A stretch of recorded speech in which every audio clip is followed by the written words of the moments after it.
नमस्कार, मैं हूं राहुल सिन्हा। सत्ता के सभी न्यूज मित्रों का स्वागत है। सत्ता की शुरुआत में सत्ते पे सत्ता यानी 7 खबरें और दिलचस्प जानकारियां। सत्ता में सबसे पहले उस एजेंडे की बात करेंगे जिसका नया मोहरा है ट्विटर के फाउंडर और पूर्व सीईओ जैक डोर्सी, जिनका कहना है किसान आंदोलन के वक्त सरकार ने उन पर किसान समर्थक ट्विटर हैंडल ब्लॉक करने का दबाव बनाया।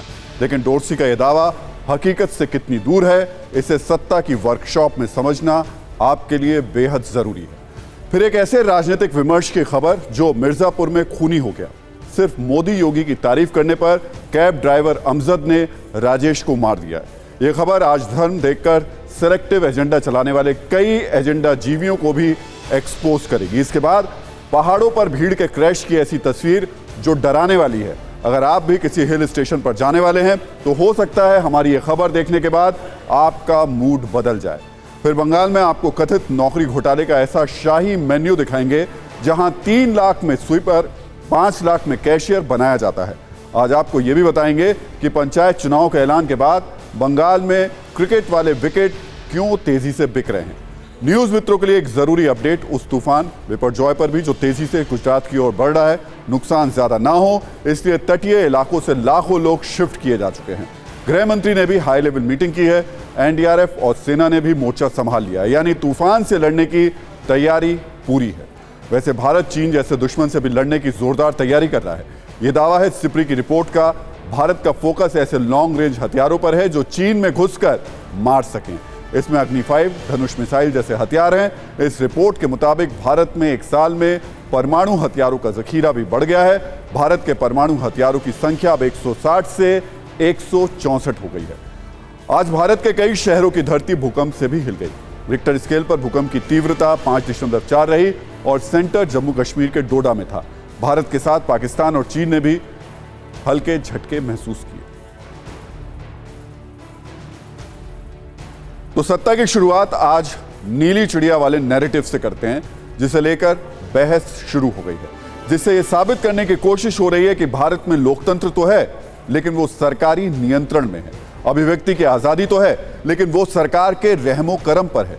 जो लोग सरकार के खिलाफ बोलते हैं उनकी आवाज को दबा दिया जाता है, उनके वजूद को कुचल दिया जाता है, उन्हें बोलने से रोका जाता है, उनकी आवाज को सेंसर किया जाता है। इस ग्लोबल एंटी मोदी एजेंडा को डिकोड करना आज बेहद जरूरी है। पीएम मोदी के अमेरिकी दौरे से ठीक पहले भारतीय लोकतंत्र और भारत सरकार पर ट्विटर के पूर्व सीईओ जैक डोर्सी की छींटाकशी को नजरअंदाज नहीं किया जा सकता। इस पर सत्ता की एकदम स्पष्ट और सटीक कुंजी हम आपके सामने खोल रहे हैं। भारत में डेमोक्रेसी नहीं है, यह साबित करने के लिए उस किसान आंदोलन की दुहाई दी जा रही है जिसमें हिंसा करने वालों ने लाल किले पर तिरंगे का अपमान किया था, दिल्ली की 3 सड़कों को 1 साल तक के लिए बंधक बना लिया था। भारत में कथित लोकतंत्र है, यह नैरेटिव सेट करने की कोशिश हुई। सोशल मीडिया प्लेटफॉर्म ट्विटर के पूर्व सीईओ जैक डोर्सी के उस बयान से जो आज भारत में नेताओं के दिल और दिमाग में सबसे ज्यादा ट्रेंड कर रहा है। सत्ता पक्ष के नेताओं के लिए जैक डोर्सी झूठे हैं तो विपक्ष के लिए वो लोकतंत्र के मसीहा हैं, अभिव्यक्ति की आजादी के चैंपियन हैं। लेकिन निजी राय यानी ओपिनियन के इस टकराव में सच क्या है, यह भी आपको जानना चाहिए। सबसे पहले समझते हैं कि भारत की राजनीति का पारा बढ़ाने वाला यह कांड हुआ कैसे। असल में जैक डोर्सी जो करीब 3 साल पहले ट्विटर के सीईओ थे, उन्होंने एक यूट्यूब चैनल को इंटरव्यू दिया। इस इंटरव्यू में उन्होंने कहा कि भारत खुद को लोकतंत्र कहता है लेकिन किसान आंदोलन के दौरान भारत सरकार ने ट्विटर पर दबाव बनाया। किसान आंदोलन के समर्थक ट्विटर अकाउंट्स को बंद करने की धमकी दी गई। ट्विटर के कर्मचारियों के घरों पर छापे मारने की धमकी दी गई। भारत में ट्विटर के ऑफिस को बंद करने के लिए धमकी दी गई। एक बार जैक की बात सुन लीजिए, फिर जैक और उनके बयान पर उछलने वाले नेताओं की बौद्धिक भारहीनता चेक करने के लिए इन्हें सत्ता की वर्कशॉप में लेकर चलेंगे।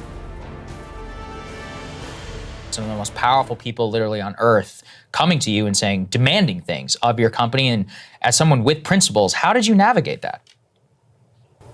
India, for example, India is a country that had many requests of us around the farmers' protest, around particular journalists that were critical of the government, and it manifested in ways such as we will shut Twitter down in India, which is a very large market for us.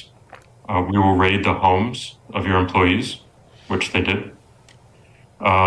we will shut down your offices if you don't follow suit. And this is India, a democratic country. तो Jack dorsi के इस बयान पर बिजली के current की speed से प्रतिक्रिया हुई। सबसे पहले भारत सरकार ने उनके इस बयान को झूठा कहा। इलेक्ट्रॉनिक एवं टेक्नोलॉजी मंत्री राजीव चंद्रशेखर ने जोर देकर कहा कि भारत में ना ही ट्विटर के दफ्तर पर छापा मारा गया था और ना ही किसी को जेल भेजा गया था। जैक डोर्सी झूठ बोल रहे हैं। सरकार ने जैक डोर्सी के इस बयान को इतना सीरियसली लिया कि पूरे विस्तार से एक पॉइंट समझाते हुए बयान भी जारी कर दिया। इसमें बिंदुवार तरीके से लिखा है कि जैक डोर्सी के कार्यकाल में ट्विटर भारतीय कानूनों को नहीं मानना चाहता था। जैक डोर्सी के कार्यकाल में ट्विटर ने पक्षपातपूर्ण व्यवहार किया, अपने प्लेटफॉर्म से गलत सूचनाएं हटाने से इनकार किया। ट्विटर के दफ्तर पर ना तो छापा मारा गया, ना ही किसी को जेल भेजा गया। ट्विटर ने मनमानी, पक्षपातपूर्ण और भेदभावपूर्ण आचरण किया। ट्विटर द्वारा शक्ति के दुरुपयोग को लेकर हमारे पास पर्याप्त सबूत है। इस बयान से सरकार ने डोर्सी को सरासर झूठा कहा तो विपक्ष को उनके इस बयान में सिर्फ और सिर्फ सच नजर आ रहा है। सच के अलावा और कुछ भी नजर नहीं आ रहा। कांग्रेस तो सवाल उठा रही है कि जैक डोर्सी को झूठ बोलने की जरूरत क्या है, जबकि शिवसेना उद्धव गुट की नेता प्रियंका चतुर्वेदी पूछ रही हैं कि देश में डेमोक्रेसी है या मोदीक्रेसी। अब जब विपक्ष पहले से ही सरकार पर लोकतंत्र की हत्या का आरोप लगाता रहा है, ऐसे में अमेरिका में बैठे एक व्यक्ति ने भारत में विपक्ष के नेताओं को हथियार दे दिया है और वो मोदी सरकार को पॉइंट ब्लैंक की रेंज से शूट करना चाहते हैं।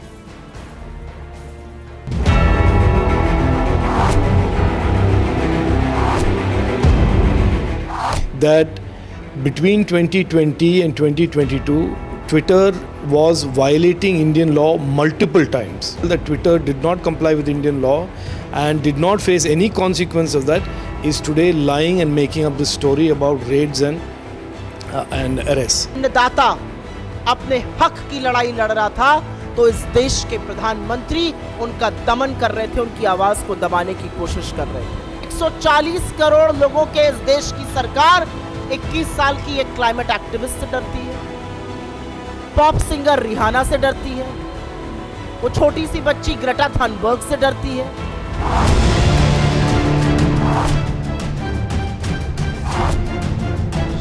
कि जो कहा गया है वो झूठ और सफेद झूठ है। वर्षों की नींद के बाद जागे जैक डोर्से अपने काले कारनामों पर पर्दा डालना चाहते हैं। जैक डोर्से ने झूठ बोला है और केवल राजनीति करने का प्रयास किया है। जैक डोर्सी को क्या वजह है कि वो ऐसा झूठ बोलेगा? मंत्री जी कहते हैं ये गलत है, तो क्या ऐसी वजह है कि जैक डोर्सी झूठ बोलेगा? और कुछ और लोग तो झूठ बोल ही सकते हैं कि अगर वो सच नहीं बोलेंगे तो उनकी नौकरी भी जा सकती है। और दूसरी बात ये है कि ये प्रेशर तो हर जगह होता है।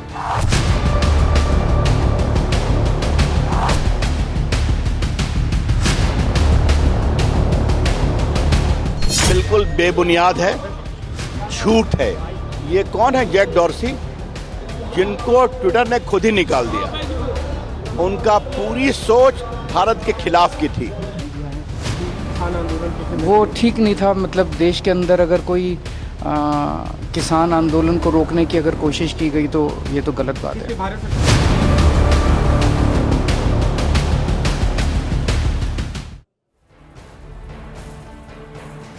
वैसे जैक डोर्सी आज भले ही लोकतंत्र पर बड़ी बड़ी बातें कहें और उनके बयान पर नैरेटिव सेट करने की कोशिश हो, लेकिन उनके कार्यकाल में ट्विटर कितना पाक साफ रहा, इस पर ट्विटर के अधिग्रहण के बाद एलॉन मस्क ने ट्विटर फाइल्स के नाम से एक खुलासे की जानकारी दी थी, जिसमें कई ऐसी बातें थी जो जैक डोर्सी के नैतिकता वाले मुखौटे को उतार कर फेंक देती हैं। एलॉन मस्क ने जो डॉक्यूमेंट जारी किया उसके मुताबिक ट्विटर के कर्मचारियों की एक टीम अपनी विचारधारा के हिसाब से मनमर्जी से एक ब्लैक लिस्ट तैयार करती थी। इस टीम को आप ट्विटर की बौद्धिक ब्रिगेड भी कह सकते हैं, जो अपने आप को सबसे स्मार्ट और सबसे पवित्र समझती थी। इस टीम के लोगों का वैचारिक अहंकार इतना ज्यादा था कि जिनकी विचारधारा उन्हें पसंद नहीं आती थी उन्हें वो ब्लैक लिस्ट कर देते थे, और ब्लैक लिस्ट में डालते ही ट्विटर पर सारा प्रभाव, रीच सब खत्म हो जाता था। इस टीम के सदस्यों को जो ट्वीट पसंद नहीं आते थे उन्हें ये ट्रेंड नहीं होने देते थे। ये सभी काम गोपनीय तरीके से बिना यूजर्स की जानकारी के किया जाता था। ट्विटर ने इस मनमानी नीति का नाम भी रखा था इसे ये लोग विजिबिलिटी फिल्टरिंग कहते थे।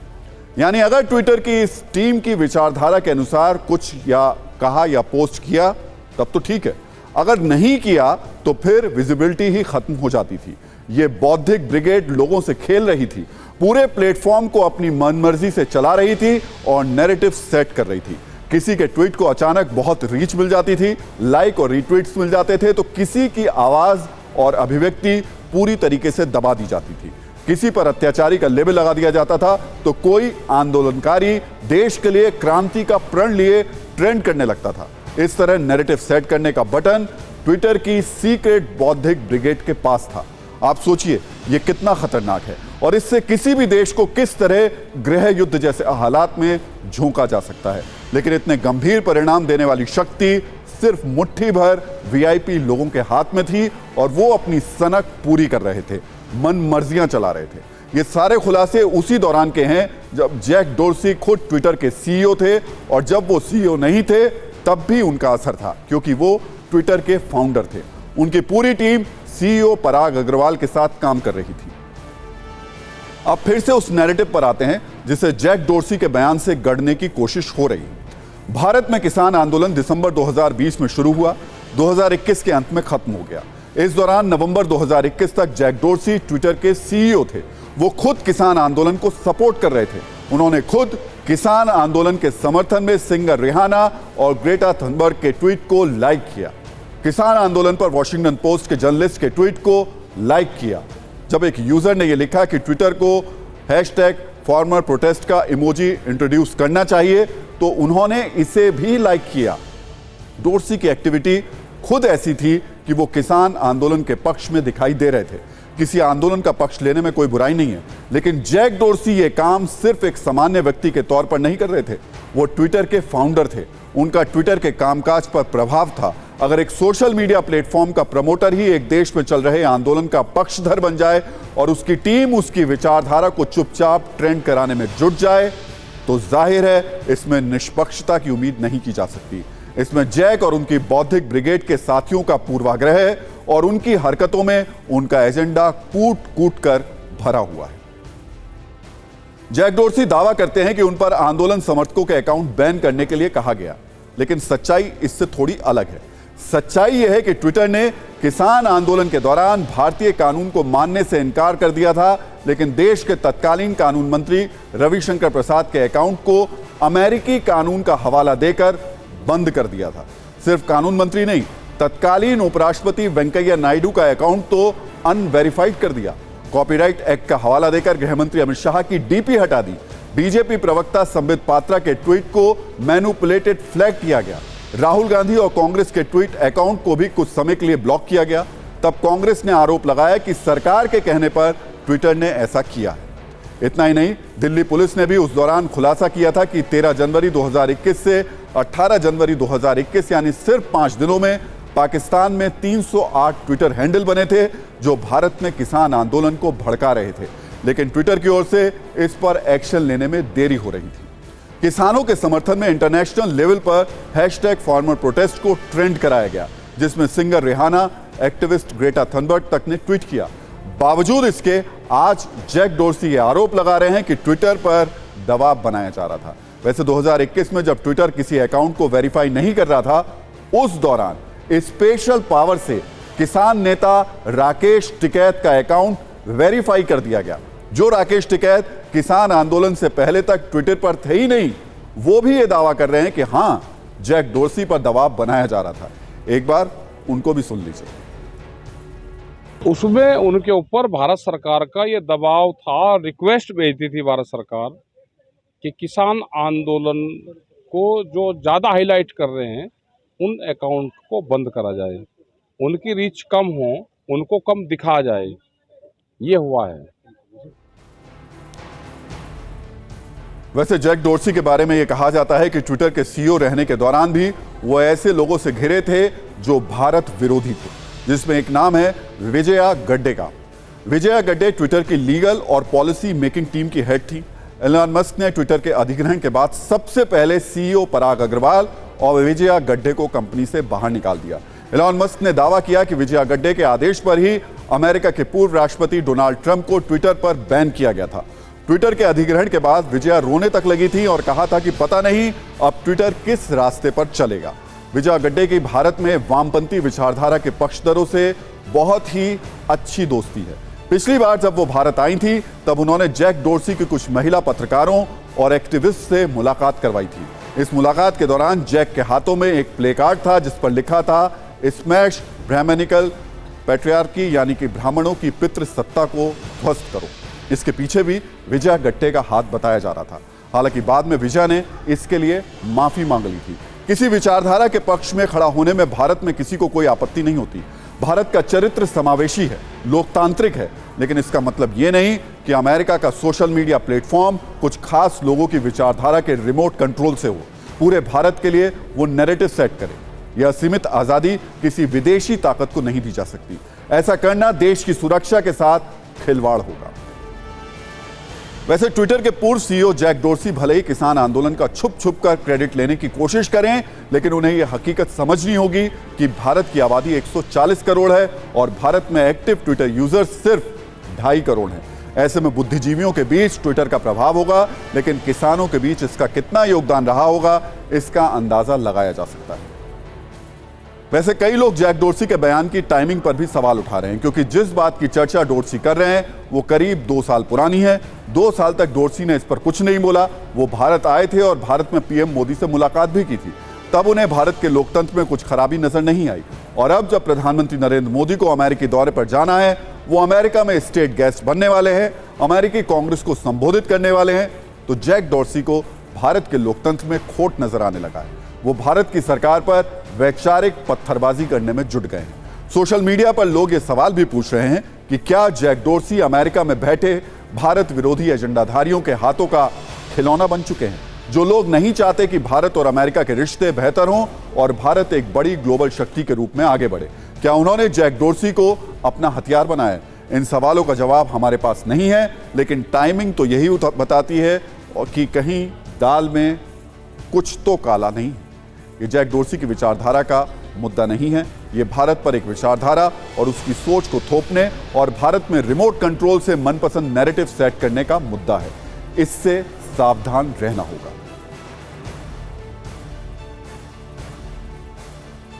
तो कैसे नैरेटिव सेट किया जाता है वो आपको समझ में आ गया होगा, लेकिन क्या आपको यह अंदाजा है कि आपके आसपास चल रही राजनीतिक बहस किस हद तक जा सकती है?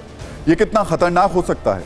2024 करीब है, अगले साल देश में आम चुनाव होने वाले हैं। किसकी सरकार बनेगी, किसकी नहीं बनेगी, इस पर विमर्श बहुत तेज है। ऐसे में आपके आसपास चल रही राजनीतिक बहस कभी खतरनाक हो सकती है और यह खतरा जानलेवा भी हो सकता है। टीवी पर बहस भले ही आपके लिए जानलेवा हो ना हो, लेकिन गली मोहल्लों, चौक चौराहों की बहस जानलेवा हो सकती है और ये हुआ भी है उत्तर प्रदेश के मिर्जापुर में, जहां राजनीतिक बहस में अमजद नाम के एक शख्स ने नरेंद्र मोदी और योगी आदित्यनाथ का समर्थन करने वाले राजेश धर दुबे के ऊपर गाड़ी चढ़ा दी, जिससे राजेश धर दुबे की मौत हो गई। ये पूरा मामला कल का है। राजेश धर मिर्जापुर में एक बारात से वापस आ रहे थे। आरोप है तभी गाड़ी के चालक अमजद से उनकी राजनीतिक मुद्दों पर बहस होने लगी। अमजद प्रधानमंत्री नरेंद्र मोदी और सीएम योगी के खिलाफ अभद्र भाषा का इस्तेमाल कर रहा था। इस दौरान राजेश धर दुबे की चालक से बहस तेज होती चली गई। राजेश धर पीएम मोदी और सीएम योगी की तारीफ करने लगे। इससे नाराज होकर अमजद राजेश धर को नीचे उतारने लगा। जब राजेश धर दुबे ने नीचे उतारे जाने का विरोध किया और गाड़ी को रोकने लगे तो अमजद ने उन्हें बुलेरो से रौंद दिया और करीब 100 मीटर तक घसीटता रहा। इस घटना में राजेश धर की मौके पर ही मौत हो गई। इसके बाद गुस्साए परिवार वालों ने जमकर हंगामा किया। पुलिस ने अमजद को गिरफ्तार कर लिया।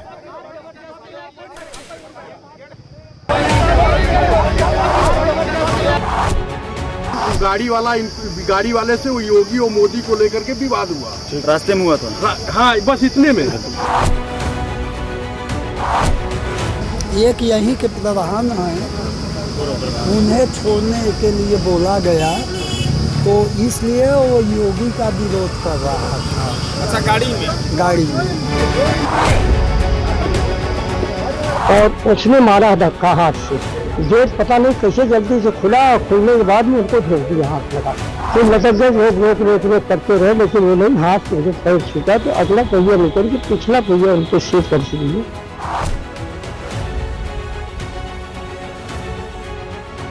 मात्र 6 घंटे के अंदर घटना से संबंधित जो अभियुक्त है उसको गिरफ्तार कर लिया गया है एवं अग्रिम वैधानिक कार्रवाई इसमें करवाई जाएगी।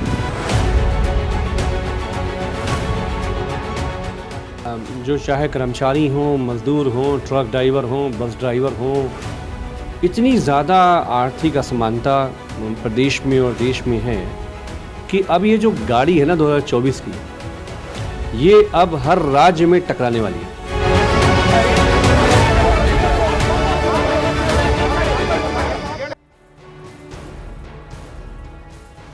सोचिए कि कितनी डरावनी बात है कि किसी राजनीतिक बहस में किसी नेता का समर्थन करने पर किसी की हत्या कर दी जाए। इससे अंदाजा लगाया जा सकता है कि राजनीति के मैदान में नफरत कितनी ज्यादा है। यह दर्दनाक और डरावनी खबर है। ये समाज में फैली असहनशीलता पर सवाल उठाने वाली खबर है, लेकिन सेलेक्टिव एजेंडा चलाने वालों के लिए ये कोई खबर है ही नहीं। इच्छाधारी एजेंडा चलाने वाले ना तो इस खबर की बात कर रहे हैं और ना ही कोई हैशटैग ट्रेंड करा रहे हैं, क्योंकि इसमें धर्म से जुड़ा पूर्वाग्रह है। अगर जो आरोप अमजद पर है वही आरोप राजेश धर दुबे पर होता तो सिलेक्टिव एजेंडा चलाने वाले आज विलाप के मूड में होते और इसे राष्ट्रीय ही नहीं अंतर्राष्ट्रीय खबर बना चुके होते। सोशल मीडिया पर ट्रेंड कराने से लेकर पॉलिटिकल पर्यटन करने तक सब कुछ निपट चुका होता।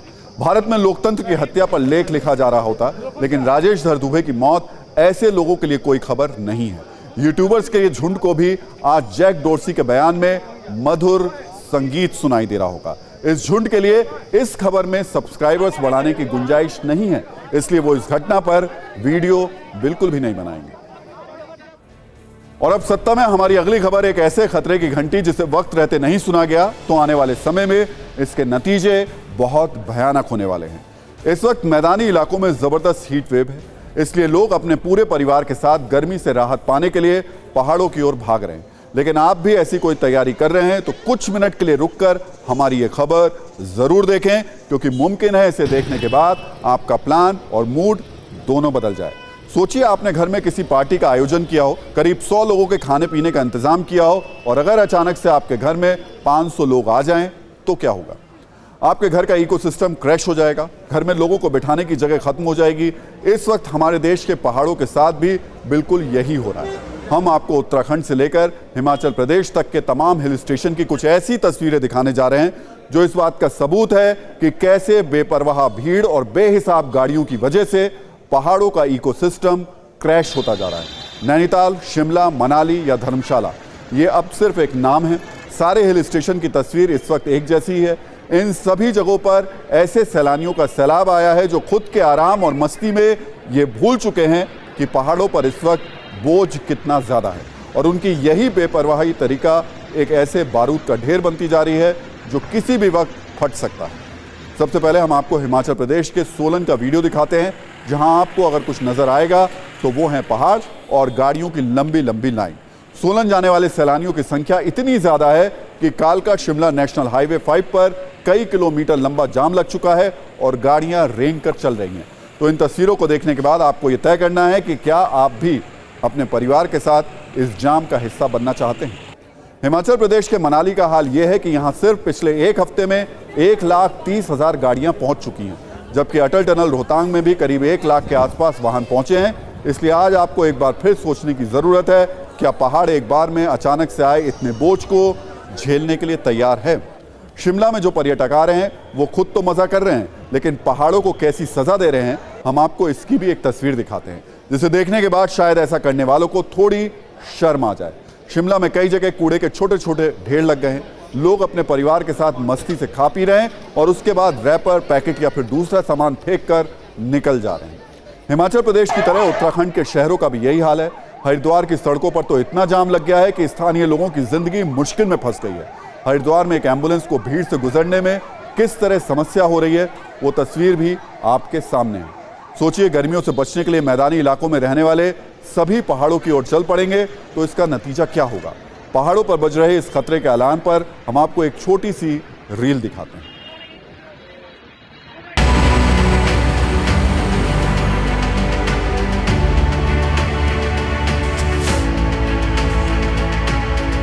अभी तो भीड़ बहुत ज़्यादा है क्योंकि छुट्टी का टाइम में भी चल रहा है।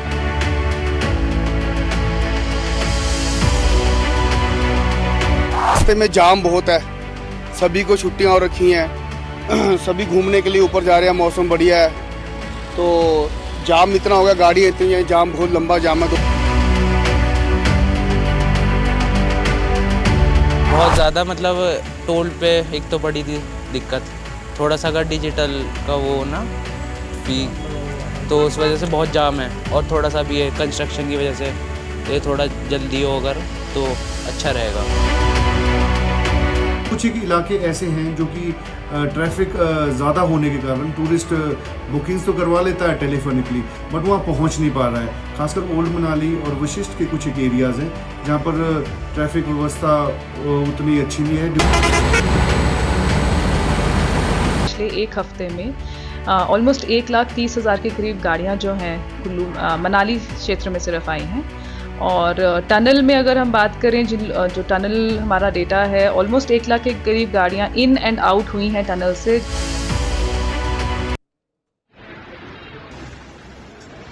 उत्तराखंड के नैनीताल में भी जाम और भीड़ के हालात बहुत खराब हैं। अचानक से पहुंचे सैलानियों का खतरा कैसे बड़ा हो सकता है, इसे हाल ही में उत्तराखंड हाईकोर्ट की एक टिप्पणी से भी समझा जा सकता है।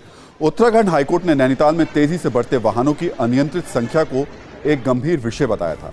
साथ ही ट्रैफिक मैनेजमेंट के लिए प्रशासन को फटकार भी लगाई थी और कहा था कि अगर इन हालात को जल्दी नहीं संभाला गया तो नैनीताल उत्तराखंड का अगला जोशीमठ भी हो सकता है। आपको जोशीमठ तो याद ही होगा, जहां सड़कों से लेकर मकानों तक मोटी मोटी दरारें पड़ चुकी हैं। कोर्ट ने प्रशासन को यह भी सुझाव दिया था कि वो बाहर से आने वाले सैलानियों को ये समझाए कि वो निजी गाड़ियों के बजाय पब्लिक ट्रांसपोर्ट का इस्तेमाल करें और शहर में भी पब्लिक ट्रांसपोर्ट की सुविधाओं को बढ़ाया जाए। यानी पहाड़ों पर भीड़ का क्रैश मौजूदा वक्त में एक बहुत बड़ी समस्या है। इस खतरे को समझने की जिम्मेदारी आप सभी न्यूज मित्रों की है। आपको भी ये समझना होगा कि ये पहाड़ हैं, प्लेग्राउंड नहीं है। पर्यटकों को पहाड़ों को रौंदने का लाइसेंस नहीं दिया जा सकता। पहाड़ों पर जाते हुए पर्यटकों को थोड़ी तो मर्यादा रखनी ही होगी।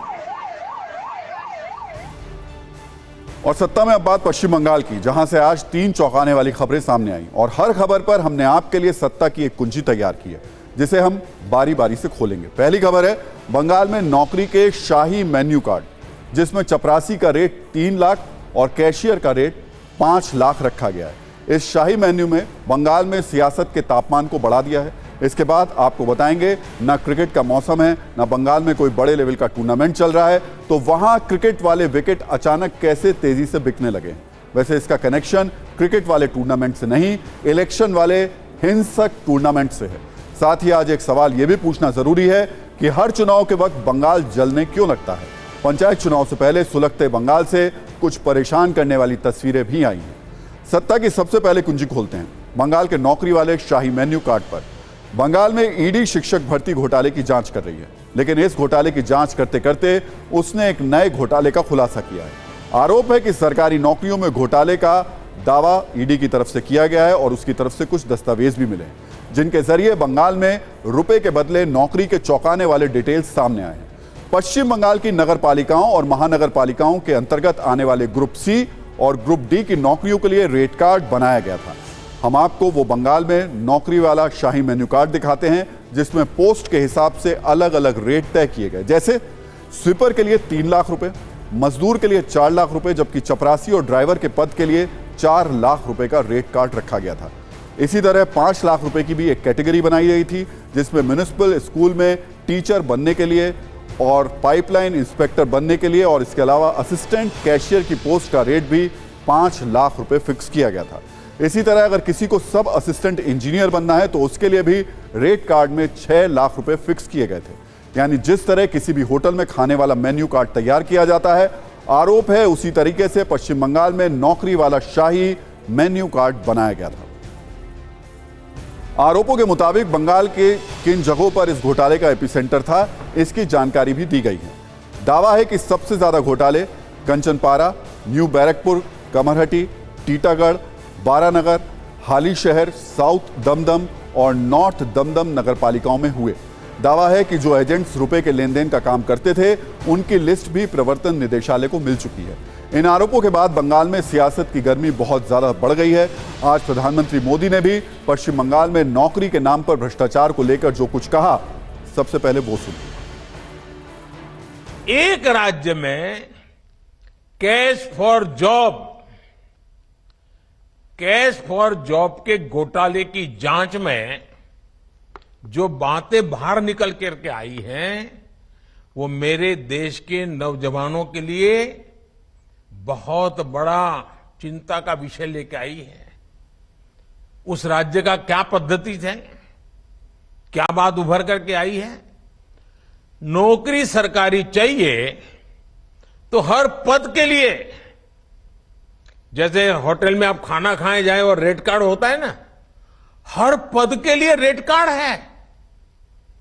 रेट कार्ड बताया गया है, और रेट कार्ड भी कैसा है? छोटे छोटे गरीबों को लूटा जा रहा है। अगर आप सफाई कर्मी की नौकरी चाहिए तो उसके लिए आपको ये रेट रहेगा, भ्रष्टाचार में इतना देना पड़ेगा। अगर आपको ड्राइवर की नौकरी चाहिए तो ड्राइवर की नौकरी के लिए ये रेट रहेगा। आप सोचिए, हर पद के लिए उस राज्य में रेट कार्ड चला करता है। तो पश्चिम बंगाल के कथित नौकरी घोटाले को लेकर बीजेपी के नेता भी टीएमसी और मुख्यमंत्री ममता बनर्जी की नीति और नीयत पर सवाल उठा रहे हैं। जो परीक्षा में कम नंबर मिला उसको ज्यादा पैसा देना पड़ता है, जो परीक्षा में पास किया गया उसको थोड़ा कम पैसा देना पड़ता है। तो ऐसे करके जैसे बाजार में सब्जी मंडी में सब्जी बेचते हैं, ऐसे सब्जी मंडी का सब्जी का भाव में नौकरी बेच रहा है। प्रधानमंत्री 2014 में चुनाव का पहले ये प्रॉमिस किया था कि हर साल 2 करोड़ नौकरी, 9 साल में 18 करोड़ नौकरी होना चाहिए था। 9 साल में 9 लाख नहीं हुआ। पिछले कुछ दिन पहले बोला कि 10 लाख नौकरी होगा पिछले 1-1.5 साल में, वो भी कम से कम ज़्यादा से ज़्यादा 1 से 1.5 लाख नौकरी हुआ है। 45 ईयर्स में सबसे ज़्यादा अनएम्प्लॉयमेंट है अभी देश में, उसका मुंह पे ये सब बात शोभा नहीं देता है। और अब बंगाल पर सत्ता की दूसरी कुंजी खोलते हैं। पश्चिम बंगाल से एक चौंकाने वाली खबर सामने आई है। बंगाल में अचानक से क्रिकेट वाले विकेट की बिक्री बहुत तेजी से बढ़ गई है, और ये सब कुछ हुआ है पंचायत चुनाव के ऐलान के बाद। लेकिन आप सोच रहे होंगे कि आखिर चुनाव और विकेट का क्या कनेक्शन हो सकता है, तो उसे भी समझा देते हैं। इस गर्मी में विकेटों की बिक्री में अचानक हुई बढ़ोतरी से व्यापारी भी हैरान हैं। उनका दावा है जब से बंगाल में पंचायत चुनाव की तारीखें रिलीज हुई हैं, तब से विकेट की बिक्री में भी इजाफा हो गया है। बंगाल के मुर्शिदाबाद, मालदा और मिदनापुर में तो विकेट की बिक्री 100% तक बढ़ गई है। पहले जहां एक हफ्ते में 5-6 विकेट बिकते थे, अब 500 तक बिकने लगे हैं। सूत्रों के मुताबिक 50 रुपए के विकेट 80 से 100 रुपए में बेचे जा रहे हैं। बीजेपी का आरोप है कि क्रिकेट वाले ये विकेट टीएमसी के कार्यकर्ताओं का सबसे नया हथियार है। टीएमसी के कार्यकर्ता बड़ी संख्या में विकेट खरीदकर जमा कर रहे हैं, जिनका इस्तेमाल पंचायत चुनाव के दौरान हिंसा और मारपीट के लिए किया जा सकता है।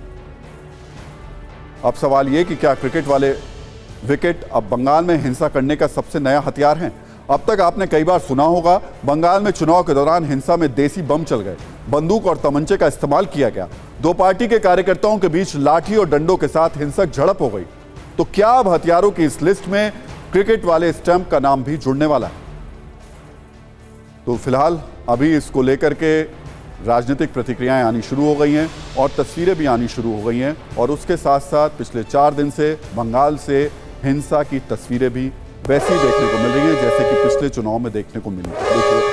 लेकिन इस सब के बीच में सत्ता का टाइम खत्म हो गया है। अपने सभी न्यूज़ मित्रों से हमारी यही न्यूज़ रिक्वेस्ट है कि सत्ता की न्यूज़ रीड्स को ज़्यादा से ज़्यादा शेयर करें और अपने सुझाव हमें व्हाट्सएप ज़रूर करें।